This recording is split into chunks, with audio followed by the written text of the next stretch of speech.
Hello, my friend. Tonight, I invite you to settle into a quiet moment, a gentle space between wakefulness and dreaming. Let your shoulders relax. Let your breath soften. Allow your mind to drift. Slowly, like morning mist rising over distant mountains. You are safe here. You are welcome here. And together, we will wander into a story that has lived for thousands of years, carried by whispers, by memory, by starlight. Before we begin, take a slow breath in, hold it softly, and let it fall away. Let the weight of the day melt from your body. Let the noise of the world drift far, far behind you. Tonight, we ascend to a sacred place, a realm untouched by time, a world where clouds cradle marble halls, where winds move like silk, and where dawn breaks not in a rush, but in a shimmering, delicate glow. We are going to Olympus, high above the mortal world, resting on a throne of pale light and drifting clouds. Olympus lies quiet in the hours before sunrise. The sky is a cool shade of silver blue, soft as a whisper. A faint breeze stirs the air, brushing gently across the gleaming stone. Everything is still. Everything is calm. Even the gods themselves sleep or rest in silence, wrapped in a peace rarely seen in their immortal tales. In these rare hours, Olympus feels almost weightless. The columns, tall and white, shimmer faintly like moonlit water. The clouds float close to the ground, hugging the marble floors like soft blankets. Far below, the mortal world is still dark. Stars hang above like slow burning embers. This is the moment between night and dawn, between moonlight and daybreak. A moment where stories awaken quietly, out of the hush of the world.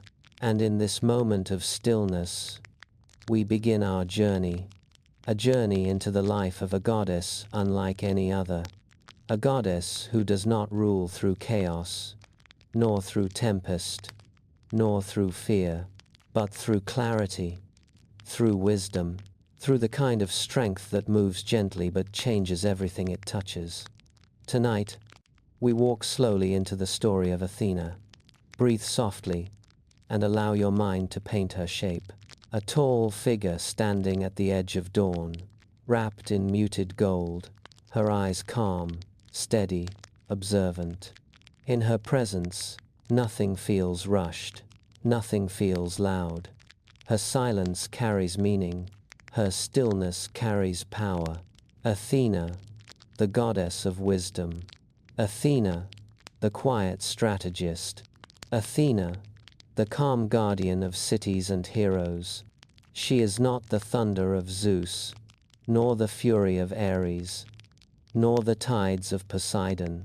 She is the pause before action, the breath before revelation, the guiding hand that lifts a warrior's mind above fear, the whisper of reason in the midst of chaos. Tonight, you will hear her story not as a lecture, nor as a lesson, but as a gentle unfolding, a soft illumination, a long, slow drift through time, where each moment lingers like warm light on ancient stone. Take a moment to feel the atmosphere around you.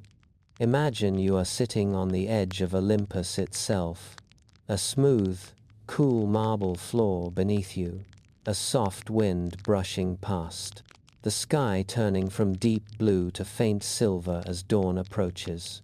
There is no rush here, no noise, only breath, only stillness, only story. When you hear the name Athena, you may imagine armor, a helmet, a shining spear. But before the battles, before the strategies, before the heroes she guided, there was something else, a beginning, as radiant and strange as light itself. Her story does not start with thunder. It does not start with storms. It begins with a thought, a spark, a single shimmer of intelligence, quiet but unstoppable. But that part of the tale belongs to another chapter, one we will reach soon. For now, stay here with me, in the fragile light of Olympus, before sunrise.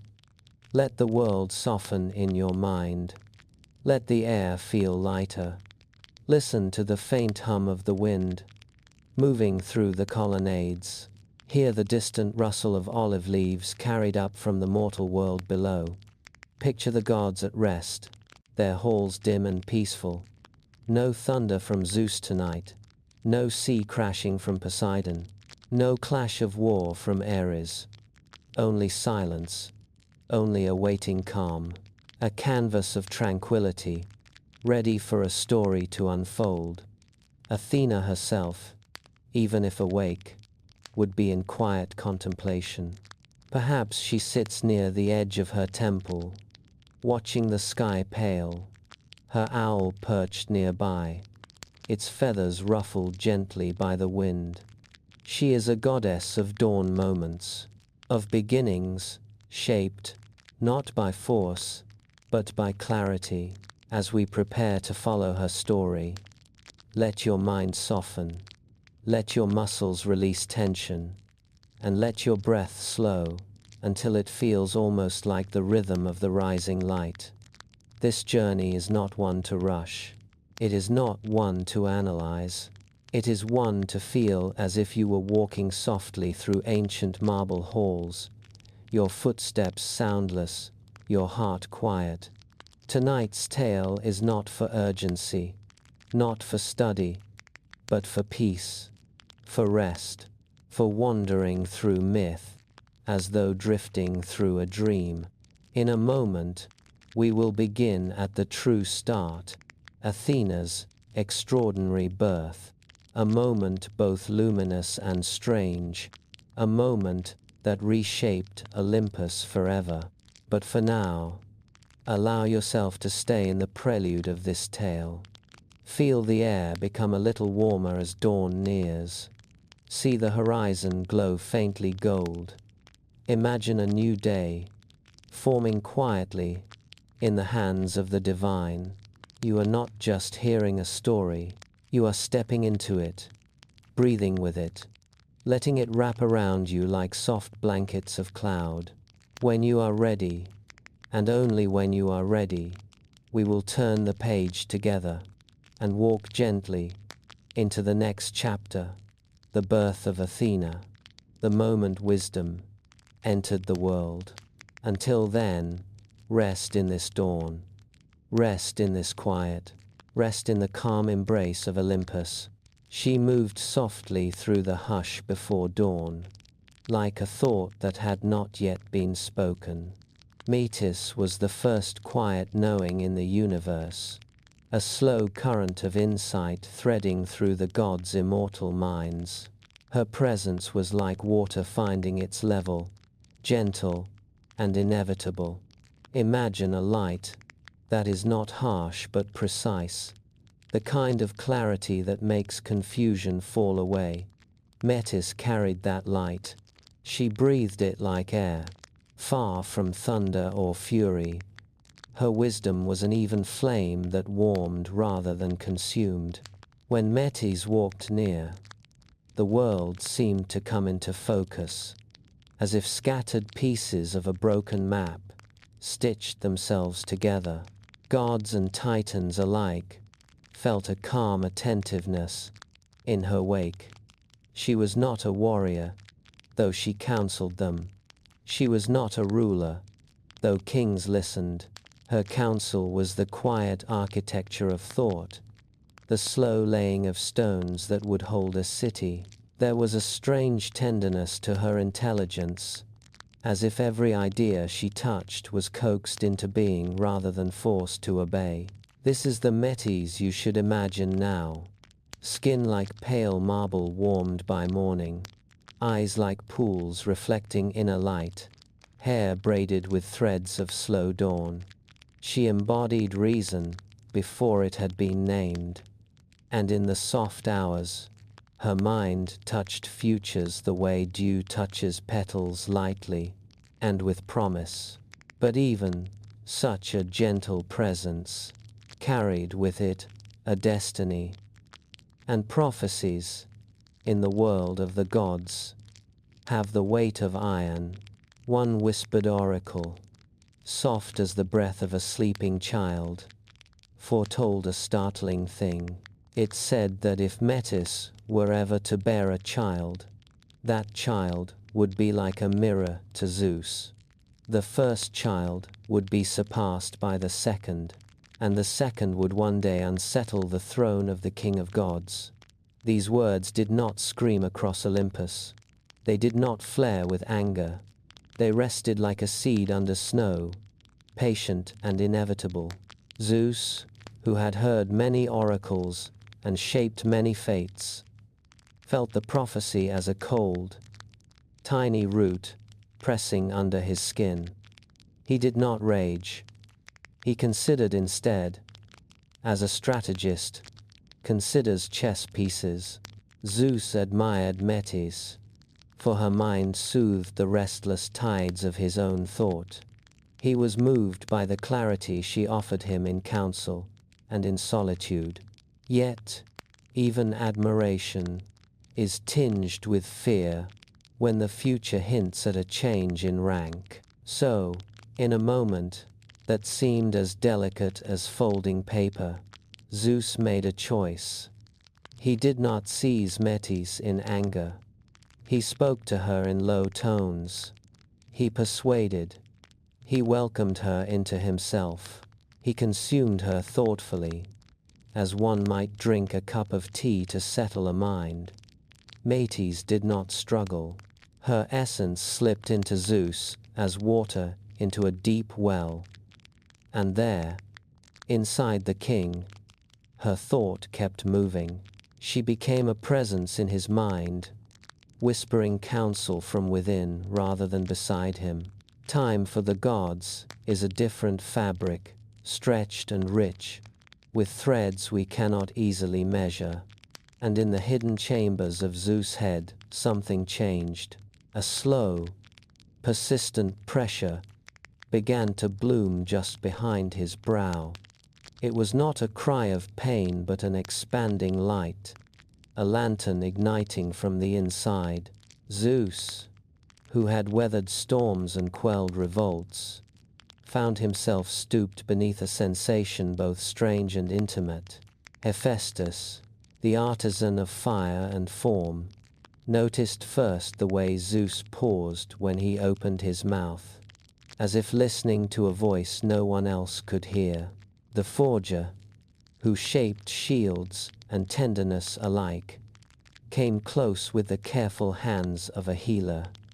When Zeus requested release, it was not with commands, but with the quiet of a man sharing a burden. Hephaestus approached, his hammer and axe tools of both craft and care. He lifted his instrument with a surgeon's patience. There was no violent shattering of skull or thunderous explosion. There was a precise incision, a little song made of metal against stone, and the world seemed to hold its breath to hear it. From that small, attentive parting of Zeus' brow, thought flowed out like a river finding a new channel. What emerged was not a scream nor an armament, but a clear shape, a person who looked as though she had stepped out of a constellation. Athena came forth, not as a cry of birth, but as the first clean sentence of an important book. She was whole, complete, and composed. Her armor shone a muted gold, not brash but certain, as if the light came from within the metal rather than from a sun. Her helmet sat upon her brow with the seriousness of a scholar opening an ancient volume. In her hand, a spear balanced like the point of a thought. At her shoulder, An owl blinked slowly. The wakeful, patient eye made animal. Athena breathed with the evenness of a practiced meditator. She did not gaze about herself with wonder or fury. She observed with the calm of someone fully awake. Zeus held his breath as if to catch each moment like a fragile glass. The other gods watched, their hearts quiet, because to witness the birth of wisdom is to be in the presence of a new law. There was no gloating. There was no accusation. There was only the profound recognition that something had shifted in the order of things. Athena's coming was the kind of moment that rearranges perspectives rather than thrones, though it would do both in time. She embodied not only Metis' insight, but a refinement of it, a mind shaped to act and to guide.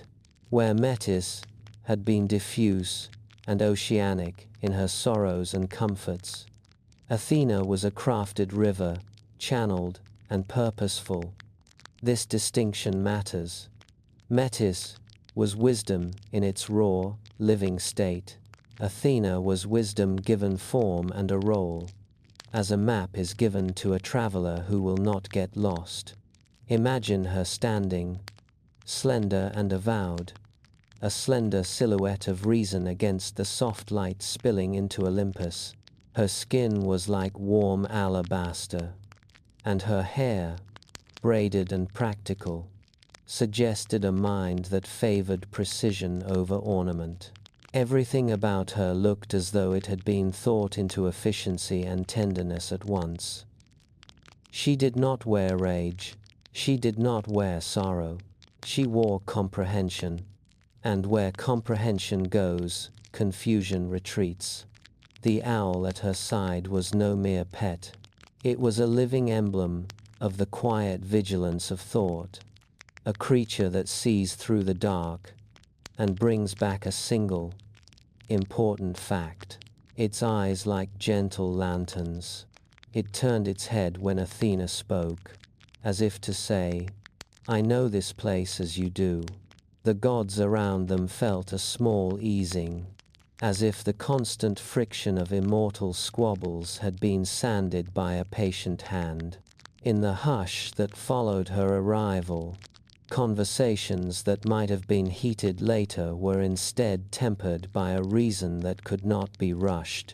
Athena's presence introduced a new rhythm to Olympus, the cadence of measured action. She favored strategies over fury, and law over blind impulse. Her counsel would become a steadying force for kings and a compass for cities.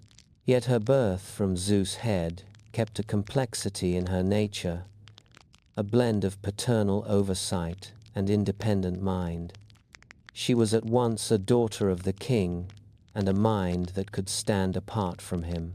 This duality is the heartbeat of her myth. She belongs to Zeus, and yet she belongs to the idea of reason itself, which knows no single ruler. Many myths speak of births full of thunder and tumult. Athena's birth was different simply because the world learns sometimes by the sound of a page turning rather than by earthquake.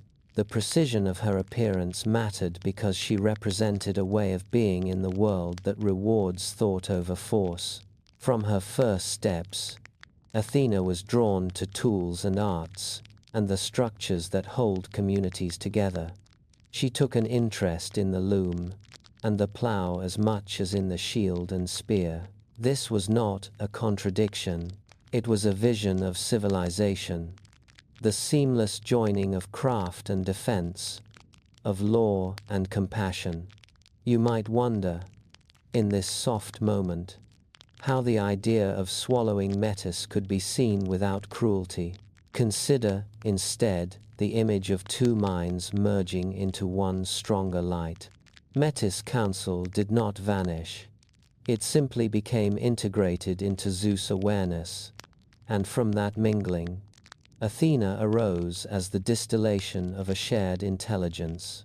In some versions of the tale, this is spoken of without bitterness, as a necessary metamorphosis, a renewal. Athena's spirit carried both the tenderness of her mother's insight and the pragmatic command of her father. She would be a guardian of cities, the inventor of measured strategies, the patroness of reason, but she would also be a protector who believed that knowledge must be used with care. The earliest moments of her life, if life can be said to exist in the way gods exist, were spent in quiet observation. She watched men construct huts and taste bread. She watched women weave cloth and sing lullabies. She watched children knot ropes and invent the simplest tools that later would save lives. Athena's heart, if such a thing could be named, warmed to these small triumphs of thought. She apprenticed herself to the subtle arts of balance, and balance alone, never tipping toward cruelty or toward indulgence. Even in mythic battles, her interventions carried a certain respect for the worth of the human spirit. When she aided heroes, she did so to shape them into versions of themselves that could think beyond rage. The spear she gave was often more of an idea than a weapon, a way of seeing the right place to strike, the right time to hold back. Athena's wisdom is not merely cunning. It is a moral kind of cunning that values the preservation of life where possible and the protection of justice when required. When you consider her birth, consider also the quiet philosophical lesson it contains. Wisdom sometimes arrives not as a call to arms, but as a careful rearrangement of the heart's furniture. A good plan is not a loud thing. It is an architecture that lets people sleep at night with roofs above their heads. From that place of reflection, Athena would become a figure who shaped the political as much as the personal. Cities under her watch learned to prize law and deliberation. Councils under her influence became places where speech mattered and where reason could be appealed to like a gentle judge. This is why the olive tree, which she would later gift to the people of Athens, becomes a symbol of peace, of endurance, and of economy. She did not give fire, which burns bright and is harder to contain. She gave an olive that feeds and shelters, something for the slow, steady, patient needs of a society. Let us return now, for a moment, to that tiny golden detail of her emergence. Picture Zeus still seated on his throne, his hands folded, the edges of his robe catching the dawn. He did not look like a usurped king, though the prophecy once lingered like a tallow smoke in the corridor. Instead, he looked like a father who had just been given a mirror of his better qualities. Athena looked at him with a clear gaze that asked no favor and offered no subservience. That clarity would define her. She would not be a goddess of caprice. She would be a goddess of counsel. Her voice, when she spoke, sounded like wind moving through pages of a well-loved book, soft and somehow full of the weight of accumulated understanding. She would teach crafts and ethics, tactics and temperance, art and architecture with the same equanimity. In her presence, battles could be reimagined as decisions to protect what mattered most, and cities could be reimagined as exercises of collective thought. Athena's arrival is the mythic seed of a world that values planning, law, and the humane use of strength. It suggests that civilization itself is an offspring of reason, and that reason, when nurtured, births a gentleness that endures. As the light of her first moments spread over Olympus, the marble halls seemed softer. Shadows retreated not out of fear but out of understanding. And in that gentle retreat, A new era quietly began, a time when the mind could be celebrated as a source of protection and of beauty. Hold this image with care as we move into the ways her wisdom touched mortals and gods alike. For the story of Athena will unfold like a map of small, bright decisions leading to entire cities. If you listen closely in your sleep, you may hear the quiet turning of those first pages, the careful, peaceful footsteps of a goddess who was born into the world, not with a shout, but with the precise unwrapping of an idea. Athena was not merely a goddess of wisdom. She was a presence carved from clarity, a shape molded from independence, a spirit untouched by the storms of emotion that so often swept through Olympus. When the ancient Greeks called her Parthenos, they were not speaking only of physical purity, they were speaking of a mind unbound, a soul sovereign unto itself, a being who walked through the world without the chains of desire or the shadows of dependency. In the language of myth, virgin does not mean absence, it means autonomy. It means a complete, whole, self-contained center of power, a power that answers to no one and belongs fully to itself. Athena embodied that power. Her independence was not cold, it was radiant. It glowed like the polished surface of her shield, like the silent poise in her posture. She moved with a calm assurance, as if she carried her own compass, her own inner law, her own quiet sense of direction. To the Greeks, this was sacred. To be unattached was to be unshaken. To be unclaimed was to be unbound. Athena Parthenos was the goddess who belonged to no lover, no husband, no entangling relationship that might cloud her perception. This absolute freedom allowed her to stand above, to see with precision, to rule with balance rather than passion. Her wisdom came not from age, nor from sorrow, but from a mind that remained clear as a mountain lake, unstirred by winds. There is a sort of beauty in that clarity, a beauty sharp enough to be striking, yet soft enough to be soothing. Athena's presence was like a lantern whose light did not flicker. Her eyes held a steady calmness, a stillness that made one feel grounded simply by standing near her. Her voice was measured, never rushed, never trembling. Even in anger, she did not shout. Even in conflict, she did not lose herself. She responded with precision, like a blade honed with patience. Imagine a goddess walking through marble halls at dawn, her footsteps silent, her expression thoughtful, her gaze unwavering. She is not cold, she is focused, not distant, simply self-reliant. This is the essence of Athena Parthenos.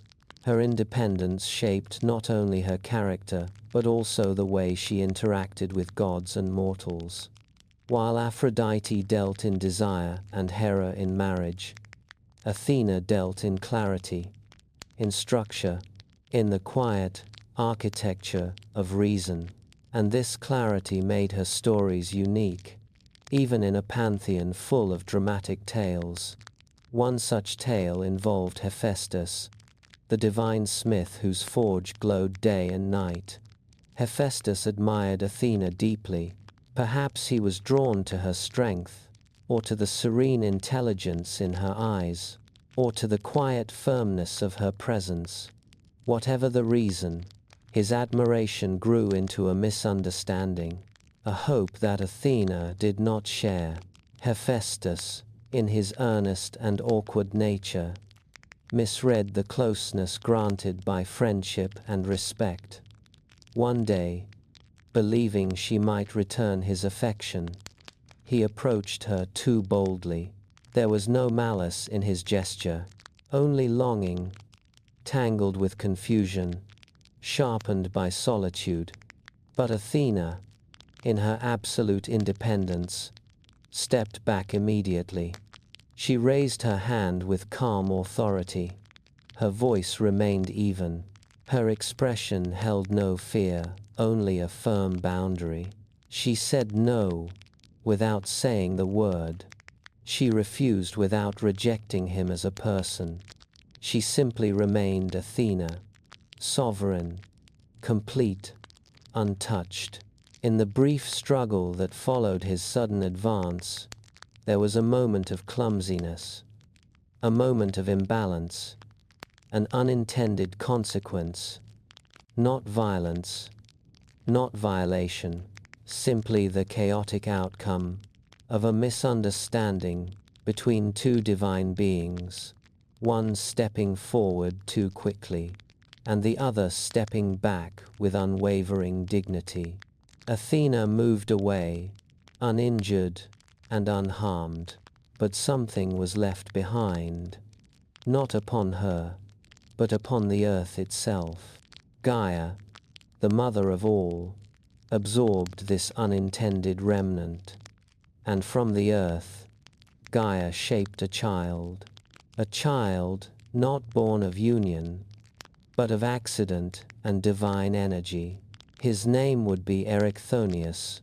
Athena, shocked by the situation but guided by her sense of responsibility, lifted the newborn gently from the soil. She wrapped him with the same calm reverence she gave to her crafted armor. She felt no shame, no fear, no betrayal, only duty, only grace. She entrusted him to Gaia, the earth, who had borne him. Gaia cradled the child, promising to nurture him with the slow patience of growing roots and rising hills. Athena, in turn, swore to protect his future and ensure he found a place in the world. This story, often misunderstood, is not one of violation or tragedy. It is a story of Athena's autonomy, her refusal to be claimed, her divine ability to turn chaos into responsibility, misunderstanding into compassion, accident into purpose. Erichthonius would grow into a remarkable figure, treasured by Athens, blessed by Athena, and honored as an early king.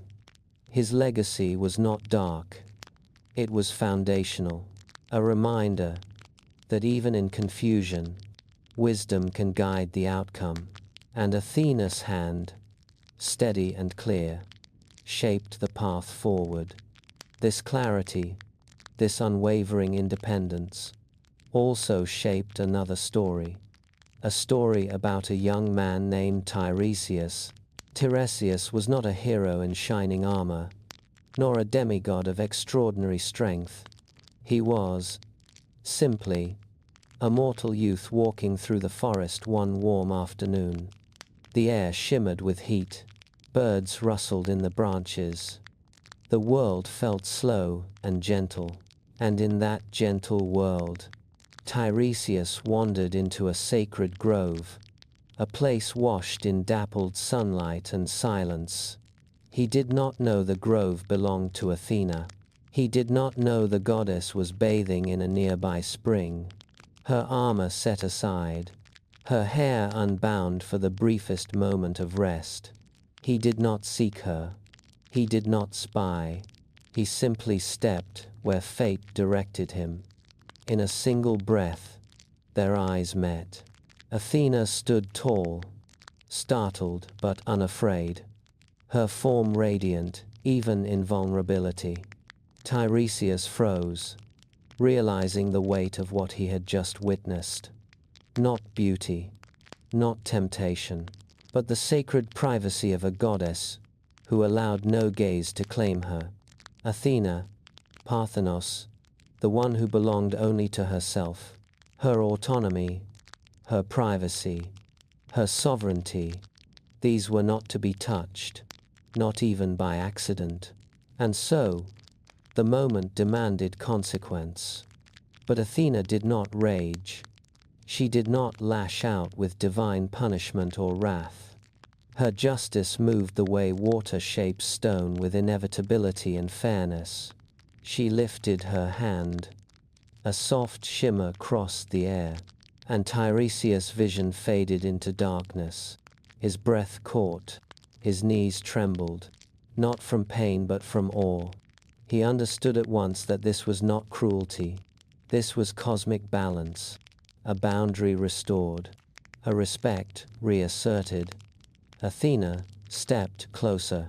Her voice was calm, almost gentle. She placed her hand upon his head, and in that touch, she granted him a gift that would shape the rest of his life. The gift of prophecy, sight without seeing, wisdom without witnessing, insight without intrusion. Where his eyes had closed, his inner vision bloomed. He would understand truths hidden beneath mortal perception. He would serve kings, guide heroes, and decipher riddles whispered by the gods themselves. And all of this, every vision, every revelation, came because Athena chose balance over anger, because she understood that justice is not revenge. It is restoration. It is equilibrium. It is the quiet recentering of what has been disturbed. Tiresias would go on to become one of the most respected seers in all of Greek mythology. His name carried through the centuries as a symbol of knowledge earned through humility. Athena's decision became a lesson told across generations. That mistakes made without malice can lead to growth. That boundaries can be restored with grace. That autonomy, once protected, can inspire wisdom in others. And through these stories, Hephaestus, Erichthonius, Tiresias, we see Athena Parthenos in her fullest form, a goddess who is untouched, not because she is distant, but because she is whole, a goddess who guards her independence not with walls, but with principles, a goddess whose purity is not fragility, but strength, the strength to say no, the strength to guide, the strength to forgive with purpose, the strength to remain sovereign over her own being, her own mind, her own destiny. When ancient sculptors carved Athena Parthenos in ivory and gold, they did not depict vulnerability, they depicted certainty, a woman standing tall, shield in hand, gaze forward, unshaken, a mind not clouded by longing, a heart not weighed by dependence, a spirit untouched by entanglement. This is the Athena that endured across millennia. This is the Athena worshipped by cities, admired by philosophers, trusted by heroes. Her independence became a lighthouse, her clarity a compass, her sovereignty a sanctuary for thought. And as we step deeper into her myths, we understand why Athens took her name, why scholars prayed to her before writing, why warriors whispered to her before battle. She was the embodiment of self-mastery, not cold, not distant, simply complete, entirely herself. And in her completeness, she offered mortals a profound lesson. That wisdom begins with knowing oneself. That strength begins with owning one's boundaries. That clarity begins with walking a path unswayed by the noise of impulse or desire. Athena Parthenos walked that path from her first moment to her last, and through her stories, she invites us to walk it with her. Athena walked through the world of heroes the same way dawn moves across mountains, quietly, softly, without demanding attention, yet illuminating everything she touched. She did not charge into battles the way Ares did, nor did she churn the seas like Poseidon. Her presence was subtler felt rather than seen, a whisper instead of a roar, a soft shift in the wind, a sudden clarity in a frightened mind. Athena did not fight for heroes. She guided them. She laid a gentle hand on their shoulder, pointed their path, sharpened their mind, and let them take the next step themselves. She was the strategist, never the sword, the guiding star, never the flame. Wherever she appeared, the air grew slightly cooler, the world slightly clearer, as if 1,000 possibilities aligned into one precise choice. Heroes often described feeling her presence as a breeze, light, calm, touching the back of the neck right when doubt tried to pull them into darkness. Others spoke of a faint glimmer, like moonlight catching the edge of bronze, and some felt her as a thought, quiet but insistent, shaping itself gently in their mind. This is how Athena walked with her champions, unseen but unmistakably felt. The first hero to truly understand this was Perseus, the youth destined to face a creature that turned men to stone.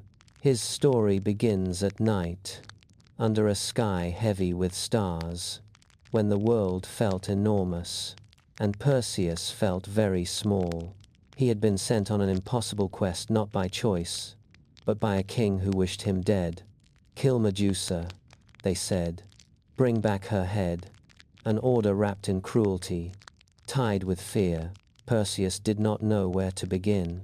How does a mortal defeat a Gorgon whose gaze freezes life itself? How does a young man outrun a curse shaped like a woman with serpents for hair?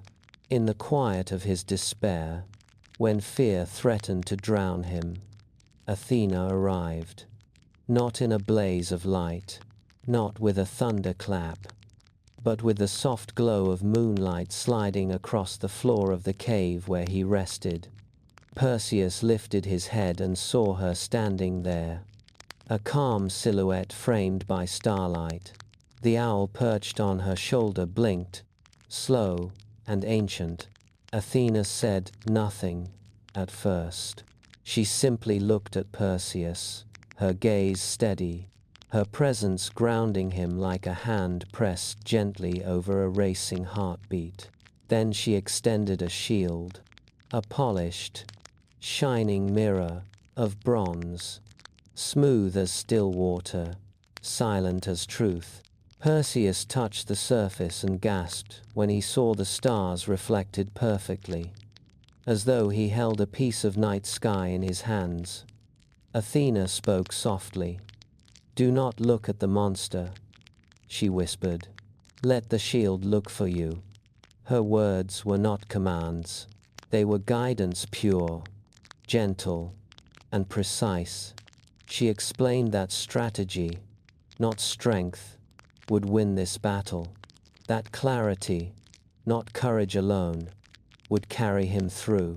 Medusa's curse lived in her eyes, so Perseus would fight by never meeting them. Athena stood behind him, placing her hand lightly on his shoulder.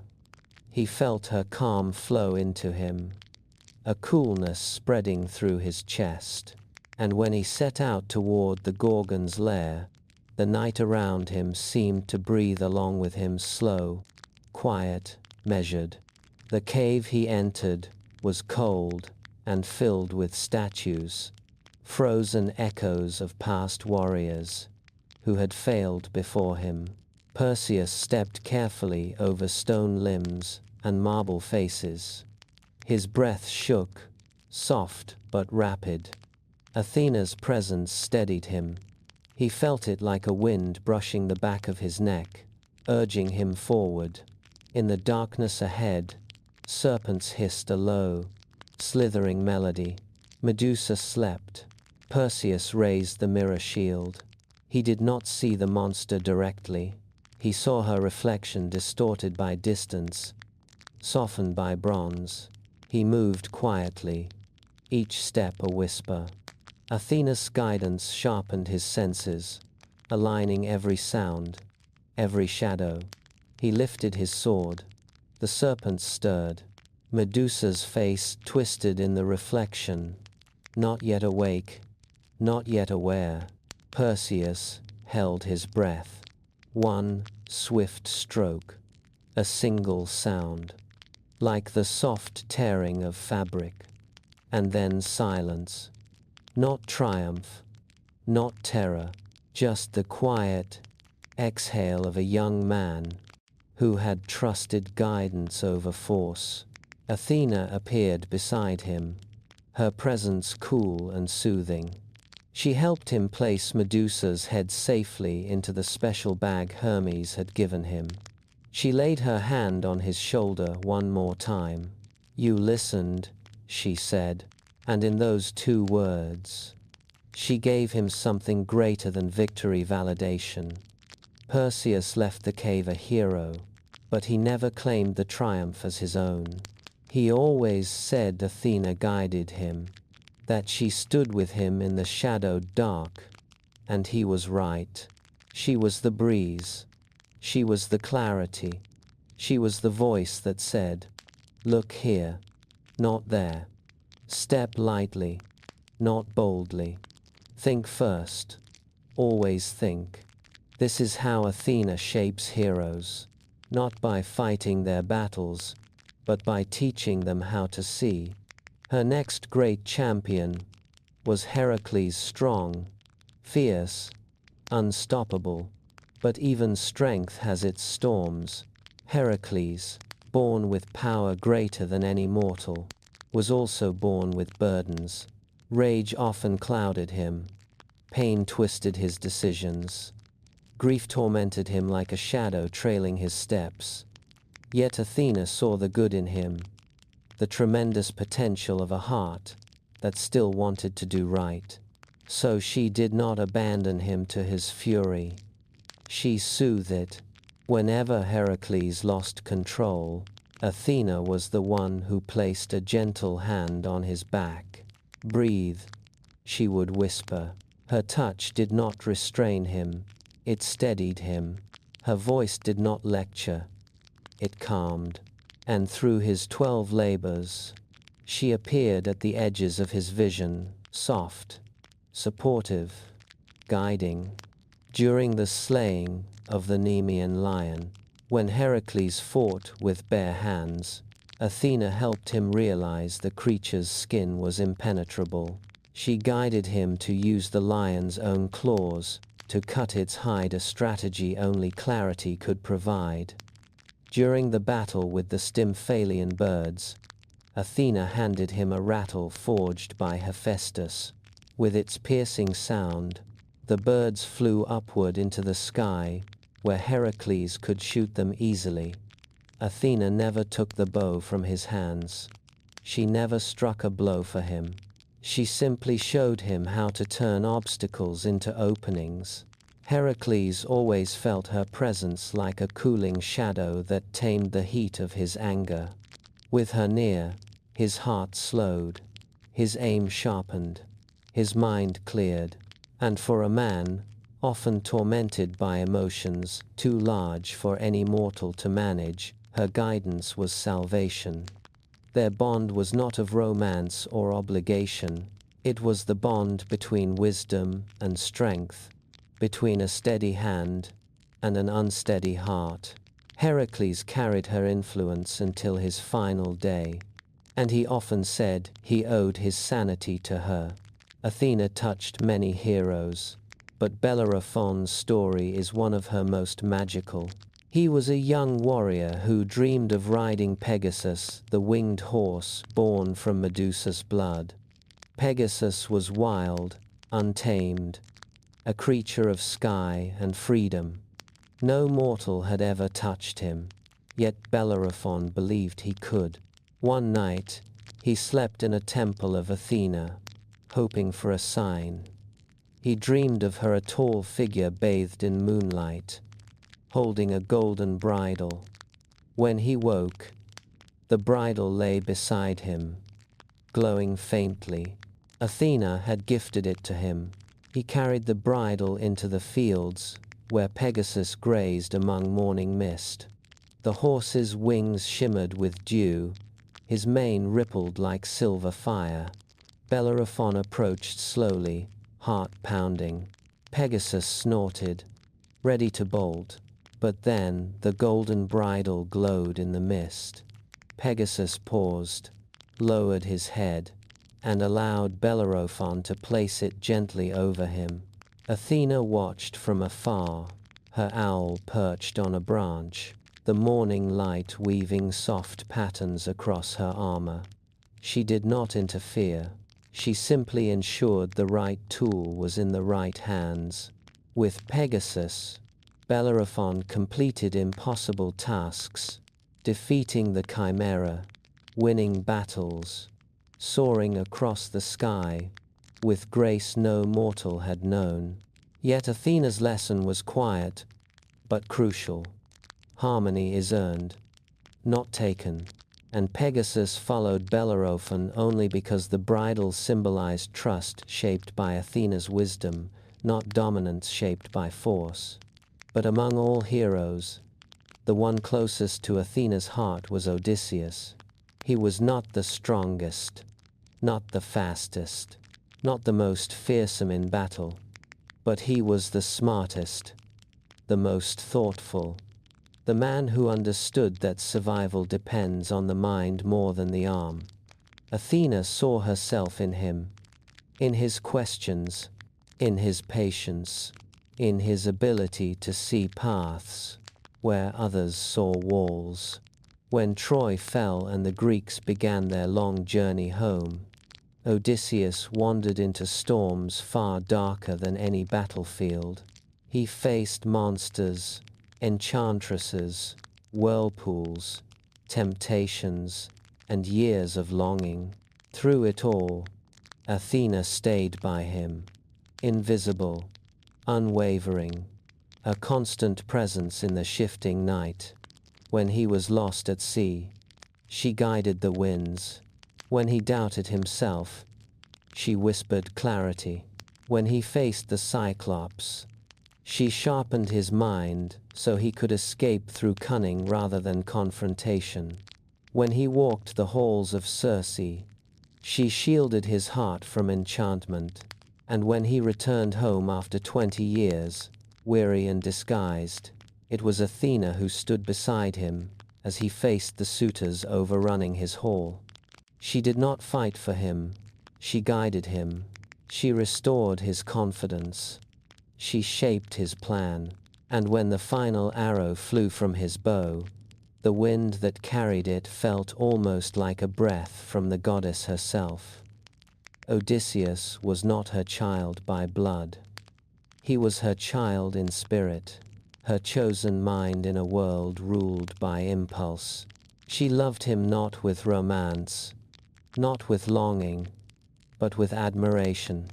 He embodied the very thing she cherished most: reason, strategy, patience, the courage to think, and through him, she revealed to the world that wisdom is not passive, it is active, it moves, it shapes destiny as surely as any sword. Across all her champions, Perseus, Heracles, Bellerophon, Odysseus, Athena was the same guiding force, steady, silent, strong. She never overshadowed them. She never claimed their victories. She simply illuminated their path so they could walk it with clarity. Her heroes succeeded not because she intervened, but because she taught them how to understand themselves. And that is Athena's true gift. Not the shield, not the bridle, not the breath of wind in the darkness, but the awakening of the mind behind the hero's eyes. She gave them the ability to see, to think, to choose, and in doing so, she shaped mortals who changed the world. This is why Athena remains the goddess of heroes, not the goddess of battle, nor of brute strength, but of the quiet clarity that guides the brave. Athena approaches war like a wise captain, approaches a foggy sea. She does not revel in the thunder of blades.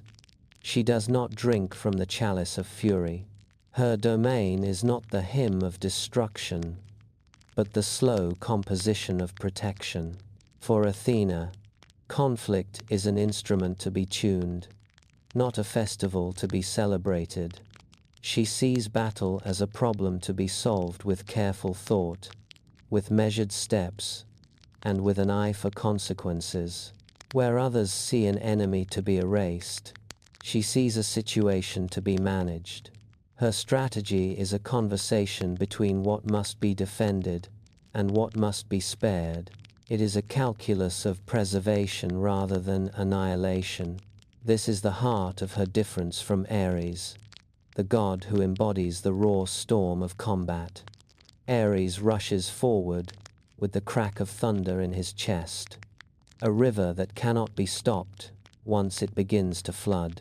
He is the blood heat of impulse, the taste of the skirmish itself.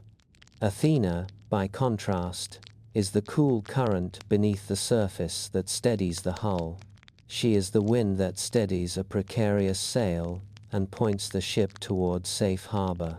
If Ares is a war's roar, Athena is the map that lays out a way through its noise. Her warfare is not about spectacle. It is about purpose. She asks before she acts. What must this win secure? And at what cost? She listens for the voices that will be left with their homes and futures intact. In her thinking, the true victory is one that leaves a world worth inhabiting. To understand this better, imagine two generals at dawn. One pounds his fists on a map and screams that cities will fall if he does not rage hard enough. The other traces slow, patient lines with a single finger and speaks calmly of supply, of shelter, of what will remain when the dust settles. The second is Athena. In her presence, war is reframed as a choice to guard, to defend, to restore order with minimum ruin.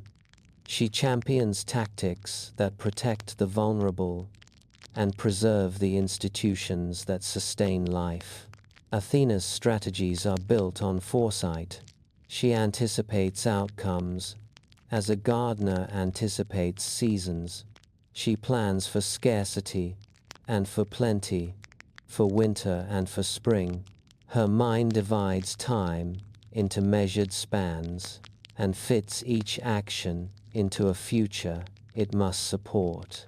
Her counsel values restraint over bravado. A direct charge may win a hill but lose a city. A measured defense may keep a people's laws intact. Athena's way requires patience and discipline, qualities that are often harder to inspire than the thrill of battle, yet far more enduring in their effect. She teaches leaders to think in generations rather than in moments. Her influence is subtle but deep. A single strategic choice under her guidance can ripple outward into decades of peace. When she gives counsel, it comes like a cool hand on a fevered brow. The advice is precise, stripped of pomp, and always accompanied by an assessment of cost. Her voice does not inflame, it clarifies. This is why cities turned to her for guidance, and why commanders sought her quiet presence at council tables. The Greeks tell stories in which Athena's plans saved lives, not by overt violence, but by the economy of force and the wisdom of timing. Consider how a single decision: withdraw at dawn, hold the eastern gate, secure the water supply, can shift the arc of a campaign. Athena valued those decisions, and she trained those who would listen to make them. Her approach to warfare is also an ethical stance. She recognizes that violence reshapes communities and that the manner of victory matters. To win without thought is to inherit chaos. To win with strategy is to create a foundation upon which a society might rebuild. She is not opposed to fighting when it is necessary. She accepts that sometimes danger must be confronted with force, but she insists that force be used with restraint and with an eye for justice. In her mind, a just battle is one waged to protect the innocent, to uphold laws, to restore balance never as an expression of unchecked rage.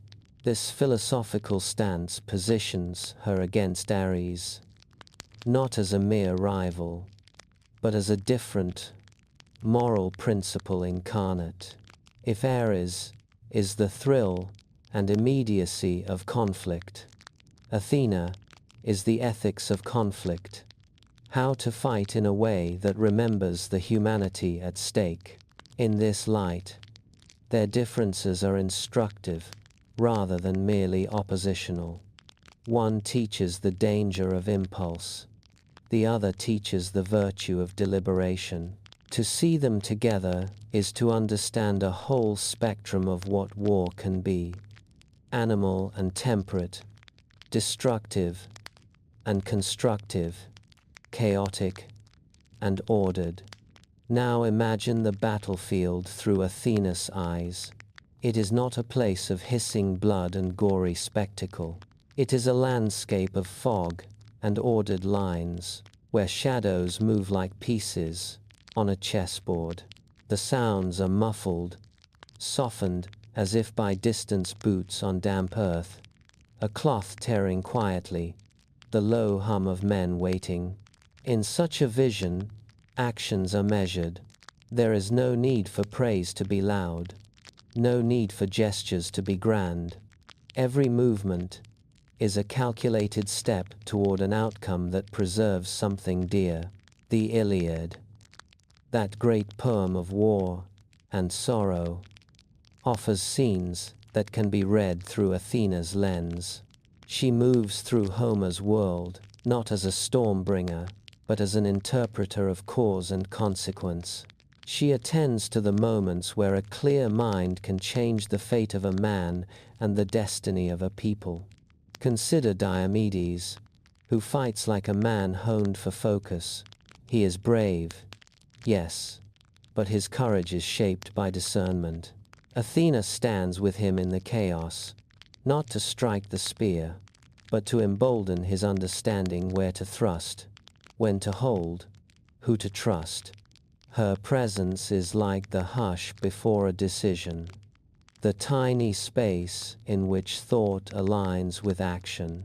She guides him across the battlefield of smoke and dust, where sight is unreliable and fear can blind the brave. With her, Diomedes makes choices that favor the long-term solidity of his force. His valor is tempered by a strategy that seeks to limit needless losses. When Athena walks beside him, the battlefield becomes less a maelstrom and more a pattern waiting to be read. She teaches him to look for openings where others only see chaos. She teaches him that a strike is most noble when it protects more than it destroys.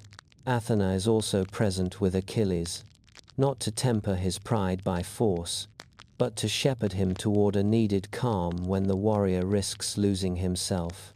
Achilles is a figure of passion's magnified honor, wrath, grief, each pushing him toward extremes. Athena's role is not to deny the depth of his feeling. Rather, she seeks to keep it from becoming all-consuming. She reminds him of aims larger than personal glory, of consequences beyond immediate retribution. Through her, he glimpses how individual fury can unravel the fabric of a community, and how a single life can be offered to protect many. Her counsel is less a rebuke than a nudge, a steadying hand that helps a storm find a measured channel. Athena's involvement in the Iliad is instructive because it shows war not simply as spectacle, but as a moral calculus.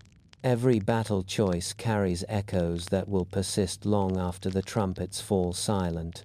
Under her influence, strategies aim to secure a future for children and for laws, not merely to win headlines for the present.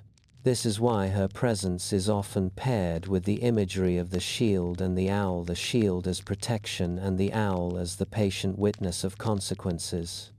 Athena's armor is not about intimidation. It signals preparation and defense, a readiness to act when necessary, always with the aim of preserving civility. When Homer's battles unfold and gods tilt the field, Athena's gestures are rarely about mastering the moment, solely for spectacle. They are about ensuring that the victorious have something worth ruling, and governing that their triumph does not become a hollow, ruinous echo. Her advice in the councils of war is a careful weighing of human cost and necessity. She asks the leaders to hold their anger, so they might hold more when the fighting ends. To lead under Athena's guidance is to think like a steward, to govern for the future rather than indulge the demands of a heated present. She is the patron of generals who build, not merely conquer. She favors laws that stabilize and institutions that can heal. In her practice of strategic war, Athena often employs cunning illusions, tactics that surprise rather than destroy. She values misdirection when it saves lives. She chooses to outthink an opponent rather than outmuscle them. A clever ruse that brings a battle to a peaceful conclusion is, in her book, more honorable than a long slaughter. This preference for intelligence over cruelty makes her a patron of commanders who prize negotiation, timely retreats, and cunning maneuvers that end conflict while minimizing harm. Even the ways she moves on the battlefield carry moral weight. She is the hand that hands the map to a weary leader, the voice that suggests parley when pride insists on the sword. She is the mind that plans evacuation routes for non-combatants and secures wells and granaries before lines are drawn. This is the quiet care that distinguishes Athena's war from Ares' war. Ares exults in chaos. Athena seeks to curtail it. Where Ares wants bodies to pile and glory to smoke, Athena wants cities intact and children sheltered. Her approach resonates across ages because it offers a lesson beyond myth. That strength, partnered with wisdom, produces endurance, while strength alone often invites ruin. And yet, Athena is not naive about the uglier necessities of conflict. She understands that sometimes force must be applied firmly, and she accepts the burden that comes with that choice. When a people are threatened, and all other paths have failed, her hand will steady the spear. Her strikes are purposeful and limited, not indulgent. If force must be used, she employs it, so the outcome secures a lasting peace, not a temporary boast. This responsibility makes her a guardian in the truest sense, one who wields power not for display but for the preservation of order. Her style teaches that courage without restraint can become tyranny, but that courage married to foresight becomes defense. Look closely at scenes from the Iliad through Athena's eyes and you will notice subtle shifts in tone. Battles remain solemn affairs, but the focus is on the long arc of consequences. Athena's presence turns a fight into a lesson about stewardship and the survival of law. She reminds leaders that victory's value is not counted in bodies felled, but in societies saved. At the end of the day, Athena's relationship to war is a moral instruction.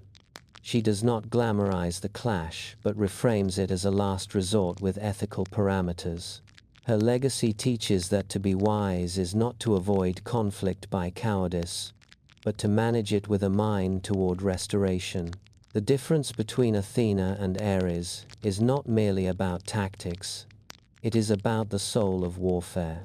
Athena asks us to consider what we are willing to secure for future generations, while Ares tempts us to relish the immediate heat of battle. In a world that often mistakes noise for progress, Athena's quiet counsel remains a compass pointing toward prudence, preservation, and purpose. When leaders heed her, communities survive. When they ignore her, they remember the lesson in rubble and regret. So let the memory of Athena in war be of a cool wind guiding the ship, not the storm that smashed it. Let her be the hand that says, "We will fight so that tomorrow has a roof." Let her presence be the gentle, unwavering voice that turns fury into plan and chaos into something that, at last, can be repaired. Athens was not always Athena's city. It was once an unnamed land of hills and winds, a quiet place where the sea whispered against the rocks and olive trees had not yet taken root.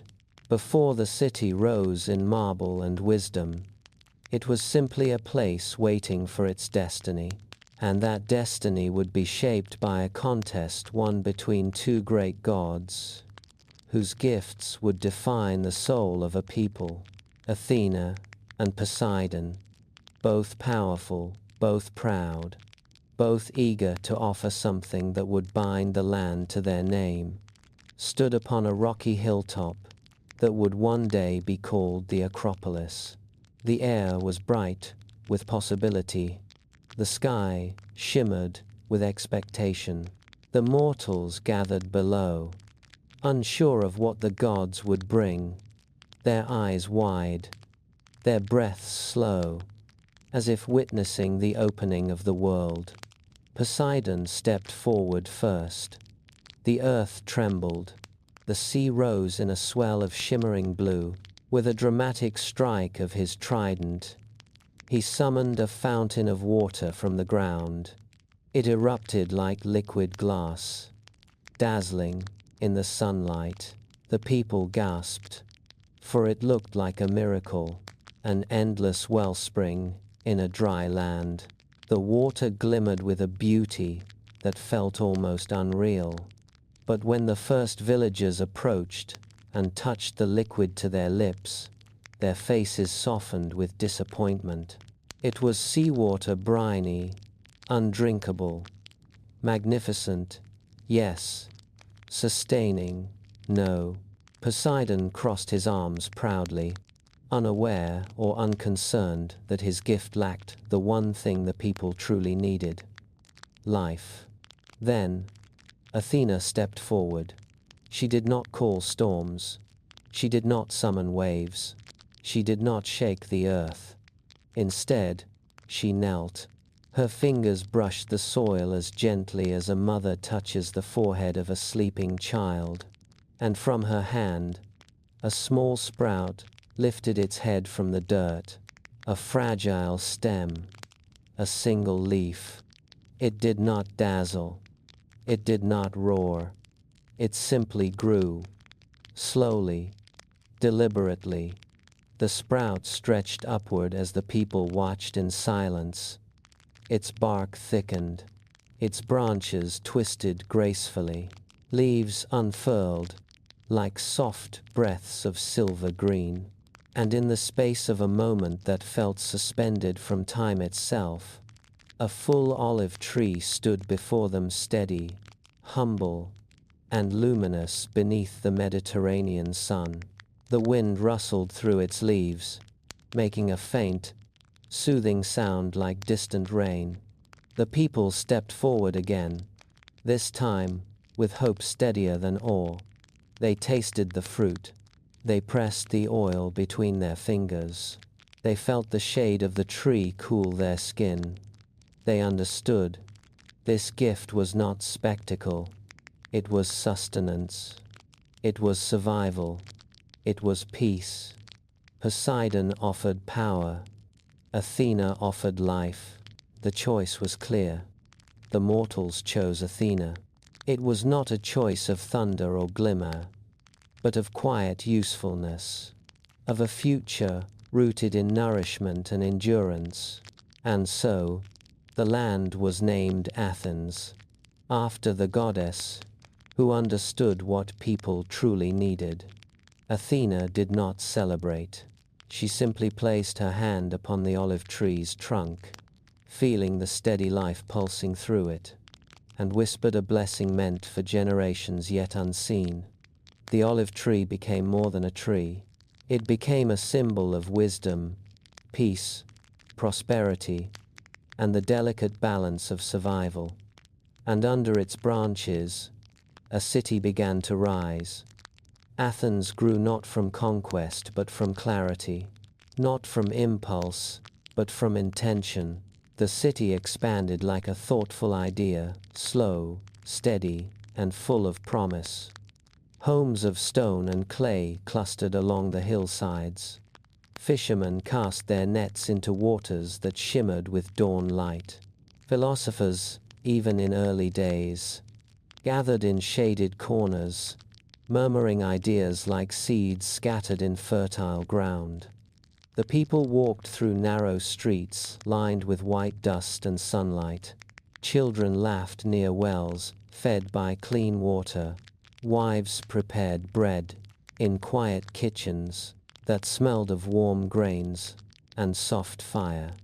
Men worked with wood and bronze, building the early foundations of a city that would one day change the world. Athena watched over it all, not from afar, not with cold divinity, but with the warm attentiveness of a guardian who sees potential where others see clay. She walked along the early walls in soft morning light, her owl perched on her arm.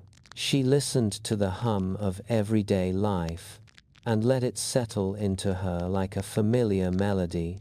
Athena loved this city, not because it bore her name, but because it embodied her essence: thoughtfulness, order, endurance, aspiration. As Athens grew, the Acropolis rose with it, a natural crown shaped into a monumental symbol of dignity. Atop it, the Parthenon would eventually stand, though not yet. First came smaller temples, simple but sincere, built of rough stone, smoothed by dedicated hands. Builders worked in rhythm with the sun, their hammers tapping softly, their voices low. Women carried water in clay vessels, their steps careful on uneven ground. The scent of olive wood fires drifted upward, thin and fragrant. Day after day, the city built itself with quiet perseverance. And Athena watched, her presence like a warm breeze moving between newly carved columns. She guided minds toward structure. She guided hearts toward cooperation. Where other gods demanded worship from fear or obligation, Athena inspired reverence through example. She did not reward obedience. She rewarded thought. And the Athenians, shaped by her influence, began to see themselves not just as survivors, but as thinkers. Their city became a place where questions were valued as much as answers, where ideas were traded like precious goods, where wisdom was considered a form of strength. This spirit eventually crystallized into architecture, most notably in the Parthenon, the great temple dedicated to Athena Parthenos. Imagine it in the moments before sunset, the columns tall and pale as bone, the marble glowing under the soft gold of the dying sun, shadows stretching across the steps like gentle fingers, the air warm with the scent of dust and olive leaves, the city below humming quietly, as if whispering back to the goddess who shaped it. From a distance, the Parthenon looked eternal, a breath held between heaven and earth. Up close, it revealed the delicate work of countless hands, each chisel mark a tribute to the goddess of wisdom. Athena often visited the Parthenon in silence. She traced her fingers over the carved friezes, admiring the patience and precision of the craftsman. She stood beneath the columns, listening to the soft hum of wind passing through, and sometimes she simply looked outward, across her city, toward distant hills washed in twilight. Her heart did not swell with pride. It swelled with gratitude, for Athens had not merely accepted her. It had reflected her. It had grown into what she valued most: clarity, reason, balance, beauty. The city was not only a home, it was a companion, and every year the Athenians honored this bond with the Panathenaea. The festival began at dawn, when the sky was pale blue and birds circled above the Acropolis. People from every corner of the city gathered in the streets, their voices low but excited. Musicians tuned their lyres, poets rehearsed lines under their breath. Girls and women wore fresh peploi robes woven with care, their folds soft and elegant. The city glowed with color, though not gaudy or overwhelming. The tones were gentle ochre, white, dusty, red, muted gold like brushstrokes across a calm canvas. Athena's chosen maidens carried anew peplos, woven over months with scenes of her triumph over the forces of chaos.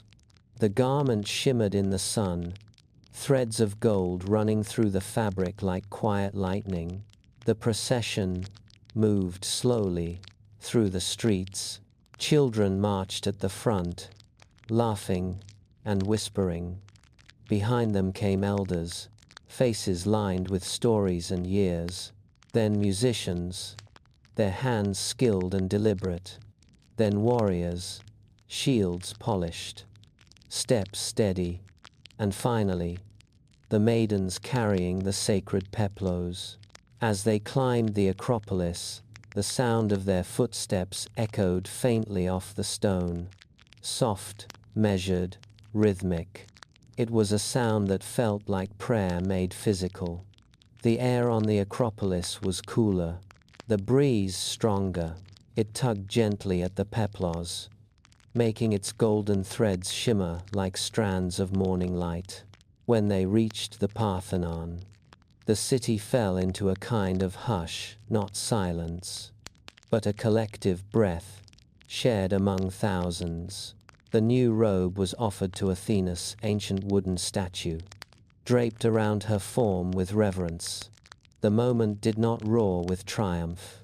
It glowed with dignity, a quiet exchange of devotion between a goddess and her people. Festival songs drifted through the air like warm smoke. The notes rose and fell gently, echoing between the marble columns. In the distance, waves brushed against the rocks, a reminder that Poseidon still lingered beyond the horizon. But Athens belonged to Athena not through force, but through choice, through understanding, through the careful balance of gift and gratitude. As night approached, lamps were lit throughout the city. Their flames danced slowly, stretching soft golden halos across stone walls and winding streets. Families gathered in courtyards. Friends shared bread, olives, and wine. Laughter rose like sparks in the dark. Athena stood atop the Acropolis, the wind lifting the edge of her robe, her owl perched beside her. She watched her city living, breathing, growing a place of thought and joy and discipline and dreams. Athens was not perfect. No city is. But it strove. It questioned. It created. It honored the bonds between divinity and humanity with sincerity and care. And Athena loved it for that. Loved it not with possession, but with respect, with encouragement, with the quiet pride of a mentor, watching a student succeed. The olive tree she planted still stood on the hill, its leaves shimmering silver in the moonlight, its roots dug deep into the earth, its branches reached toward the sky. It was the heart of Athens, steadfast, nourishing, enduring, and as long as it lived, the wisdom of Athena would live with it. So when the people slept, and the streets fell into silence, Athena remained awake, watching the lights fade from windows, one by one, her city, her gift, her reflection. Athens, the home of wisdom, shaped by a goddess who offered not thunder, but thought, not power, but purpose, not force, but a future. Athena has always been more than her stories. She lives also in the symbols that carry her presence into the hearts of people who have never climbed Olympus or seen the bright clarity of her gaze. Symbols speak when history grows faint. They whisper truths in the language of images, shields, owls, armor, statues, marble, and paint. And each symbol of Athena holds not power alone, but meaning. Soft meaning, deep meaning, wisdom woven gently into form. The first of these symbols is the aegis, not simply a shield, not merely a piece of armor. The aegis is a horizon between courage and fear, a mirror through which mortals see their inner shadows and learn not to flee them. In myth, the aegis is often described as a shimmering, divine shield bearing the head of Medusa. But in truth, what people feared was not the face upon it. It was what the shield demanded of them. To look at the aegis is to confront darkness within and without with steady breath. The aegis is not about striking. It is about standing. Standing firm when fear whispers that you should run. Standing present when confusion says you should hide. Standing calm when the world begins to blur around the edges. The shield's surface was said to ripple like water touched by moonlight. Its golden edges flickered as though alive, responding to the pulse of those who held it. Mortals who gazed upon the aegis did not freeze as they would before Medusa herself. Instead, they felt a quiet recognition, a reminder that fear loses its teeth when faced with clarity. Athena did not carry the aegis to intimidate. She carried it to teach. She carried it to show that true defense is not the wall you raise against the world, but the strength you cultivate within your soul. The aegis asked a single question: can you remain yourself in the presence of your own darkness? If the answer was yes, the shield glowed more brightly. If the answer was no, the shield remained steady, patient, waiting for the day clarity would return. The second symbol of Athena is the owl, soft feathers, eyes bright as embers in the night, a creature that knows the language of silence and the geometry of shadows. When people think of Athena's owl, they imagine wisdom perched upon a branch, but the truth is gentler. The owl represents the kind of wisdom that stays awake when the world sleeps. It is the awareness that watches quietly, absorbing every detail without judgment. Its eyes, round and luminous, do not merely see, they perceive. They understand patterns in darkness, movements in stillness. They teach that wisdom is not loud, not hurried. Wisdom listens. Wisdom waits. Wisdom never sleeps. In ancient Athens, owls flew freely near the Acropolis. Their soft wings brushed the warm night air as they glided between olive groves and temple roofs. People believed that when an owl flew overhead, Athena herself was watching, offering protection and insight. The sight of an owl perched calmly under the moon became a quiet reassurance, an unspoken promise that clarity would return with dawn. The owl is not a symbol of brilliance. It is a symbol of steady awareness. It teaches mortals to open their inner eyes, even when outer vision is clouded, to listen for meaning in the hush of the world, to trust that understanding grows in silence as much as in study. Another set of Athena's symbols are her helmet, spear, and armor. But these were never tools of aggression. They were philosophical instruments. The helmet represents clarity. It covers the head, the seat of thought, reminding mortals that the mind must be guarded even more carefully than the body. A clear mind is stronger than any weapon. Athena's helmet is often depicted slightly tipped back, revealing her face, a reminder that wisdom does not hide behind iron, but shines through presence and perception. Her spear is not the spear of conquest. It is the spear of decision. Long, straight, unwavering. A symbol of direction, of choosing a path with intention. The point of the spear reminds us that decisions have consequences, that clarity must be paired with responsibility. Her armor, light and gleaming, symbolizes ethical strength, the discipline to hold one's values even when the world presses heavily against them. To wear Athena's armor in art or imagination is to carry a promise. I will protect what must be protected. I will think before I act. I will act with integrity.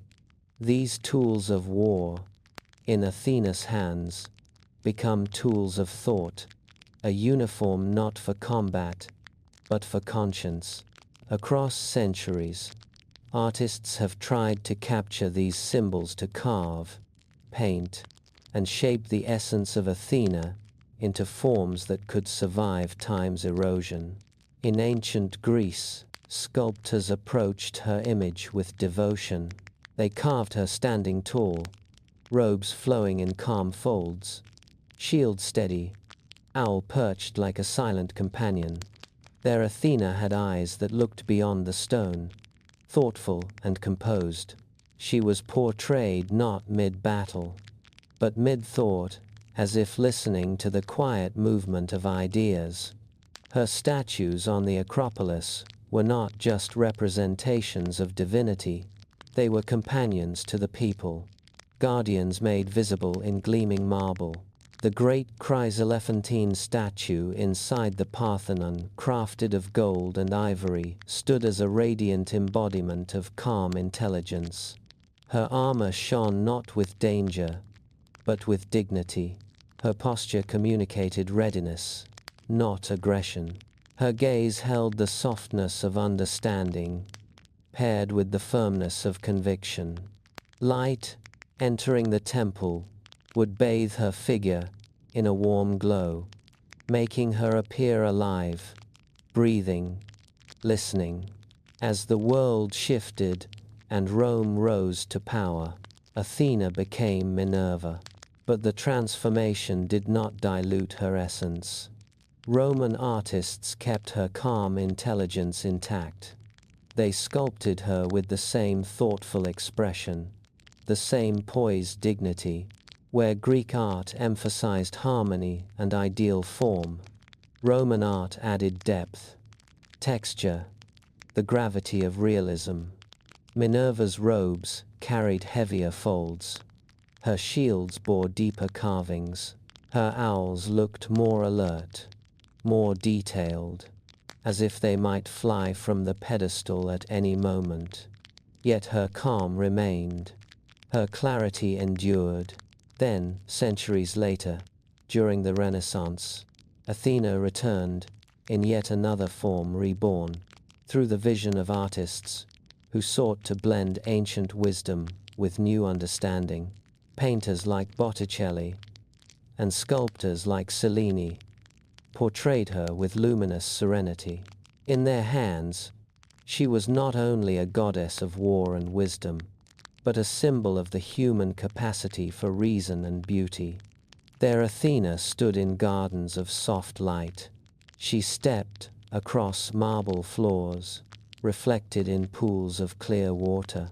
She touched the world, not with force, but with gentle presence. Her image spoke of thoughtfulness, blooming into creativity, the perfect fusion of intellect and inspiration. In Renaissance art, Athena's gaze often drifted slightly downward, as if contemplating the human soul with empathy rather than judgment. Her symbols glowed with new life, the owl now a creature of poetic mystery, the aegis, a canvas for artistic exploration, the spear and helmet imbued with allegory rather than war. Through each era, one thing never changed: the calm intelligence in her eyes. Artists across time recognized that Athena's power was not in her weapons, but in her stillness. They captured her poised between action and restraint, between thought and movement, between divinity and the quiet heart of humanity. The symbols of Athena have endured because they are not loud. They do not demand adoration. They invite reflection. They whisper rather than shout. They ask mortals to think, to breathe, to observe, to understand. In the museum halls of modern cities, her statues remain. Their marble is cool and smooth, the folds of their garments soft as waves frozen in time. Visitors walk slowly past them, footsteps echoing like small prayers. Some pause, some bow their heads, some simply stand and breathe, feeling the calm radiate from the stone. Every viewer senses, in their own way, that Athena is more than a figure. She is a presence, quiet, guiding, observing, and even now, her owl looks on, its ancient eyes carved with remarkable accuracy, as if waiting for you to notice what you have forgotten. Perhaps that is why Athena's symbols have survived while others faded. They are not about dominance, they are about awareness. They are about the strength that grows in silence, the clarity that comes from stillness, the wisdom that keeps watch long after torches have burned out. The aegis invites us to face ourselves. The owl invites us to remain aware. The spear invites us to choose with intention. The helmet invites us to guard our thoughts.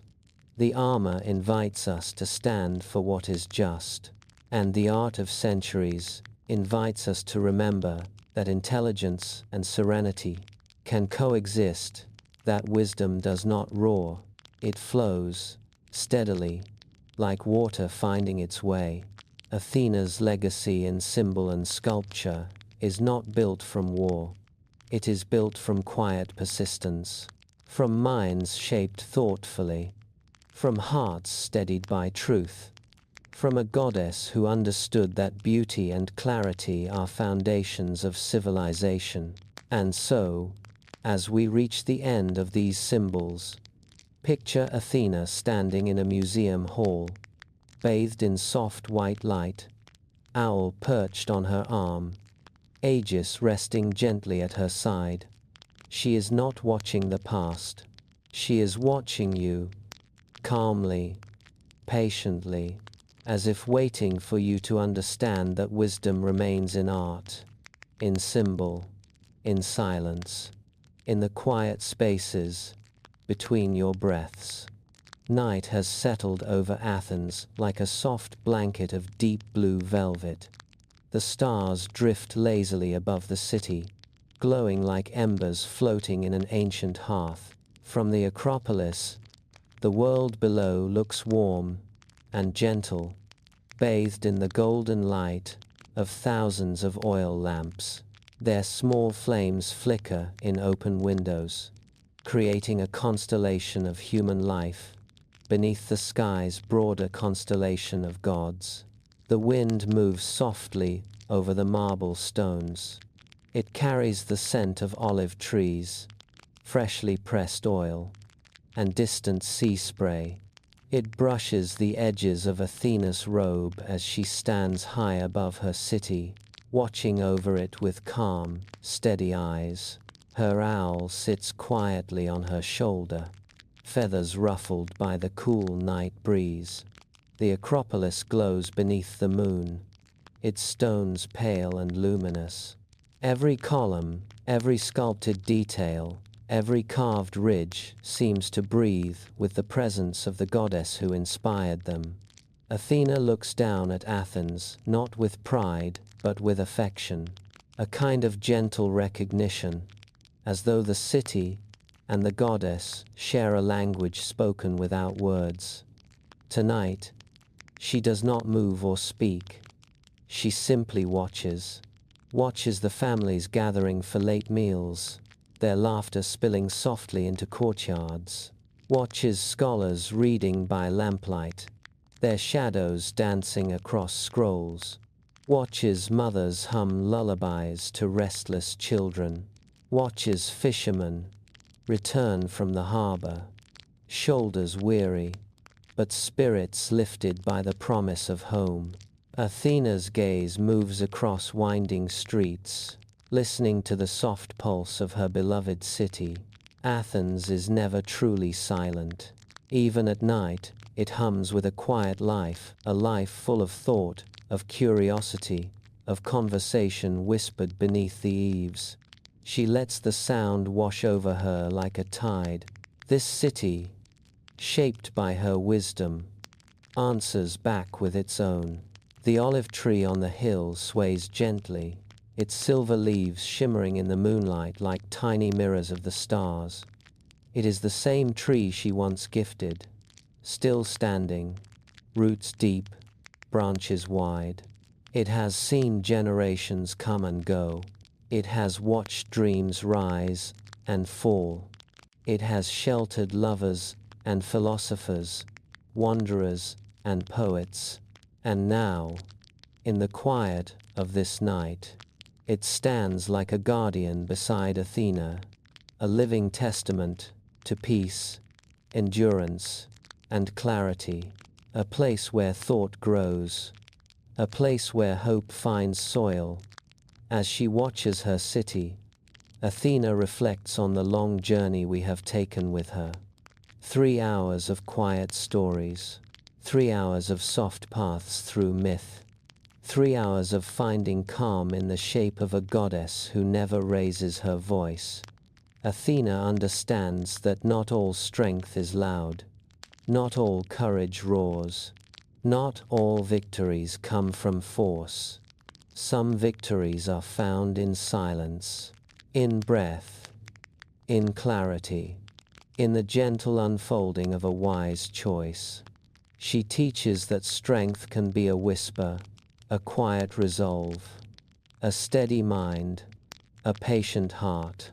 Her life has shown us that strategy is not cunning for its own sake, but compassion arranged with precision.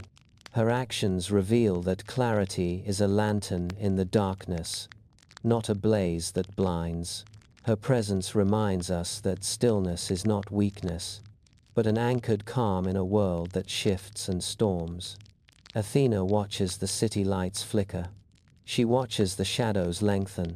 She watches the world breathe. She knows that mortals will face nights heavy with confusion, mornings restless with decisions, days wrapped in uncertainty. And so, her gift to them is not a weapon. It is not thunder. It is not fear. It is the reminder that wisdom waits quietly at the edge of every moment. Wisdom is the soft inner voice that speaks when all else falls silent. Wisdom is the calm inside the storm. Wisdom is the lantern that glows even when the path seems dim. In these final moments of our journey, Athena steps closer to the edge of the Acropolis. The wind slows as if listening. The night deepens as though leaning in. Her owl blinks once, then twice, its eyes gleaming with gentle intelligence. Below, the golden lamps flicker like dreams being stirred in sleep. Above, the stars shimmer with patient eternity. She folds her hands, the leather of her gloves soft against the marble. Her armor gleams faintly, more like moonlight than metal. Then she lifts her gaze toward the horizon, where the sea meets the sky in a soft, dark blue. She allows a single breath to move through her, a quiet inhalation, slow and guiding. It is the breath of reflection, the breath of completion, the breath shared by all who seek clarity in the quiet moments before sleep.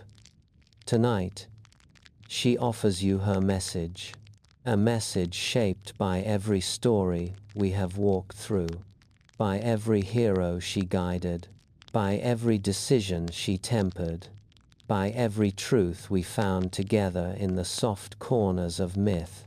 Athena teaches us, she whispers to the wind, that true strength is quiet. Strength is the steady heart that does not falter. Strength is the clear mind that sees through confusion. Strength is the gentle voice that chooses peace when anger calls. Strength is the calm that holds you steady in moments that feel uncertain. You carry that strength. It rests inside you like a small, steady flame. It glows softly, waiting for you to notice it. Athena sees it. She has seen it from the beginning. She knows that your wisdom has grown with each breath, each moment of stillness, each soft story you allowed into your heart tonight. And now, as the city of Athens drifts toward deeper sleep, she turns her gaze toward you, her eyes warm, her presence calm. She steps closer, in the quiet of your imagination, her footsteps soundless on the ancient stones. The night around you softens. The air grows cool and steady. Your breath slows with hers. In and out, soft and even, like waves touching the shore. There is no need to think now, no need to worry, no need to hold anything tightly. Let your body sink deeper into rest. Let your mind drift as gently as the owl's wings. Let the weight of the day fade into the distance. You are safe, you are held, you are guided. Athena lowers her voice to the faintest whisper, a whisper meant only for you, meant for the quiet moment between thought and dream. Her words fall like soft petals, light and warm and peaceful. May wisdom rest gently beside you tonight.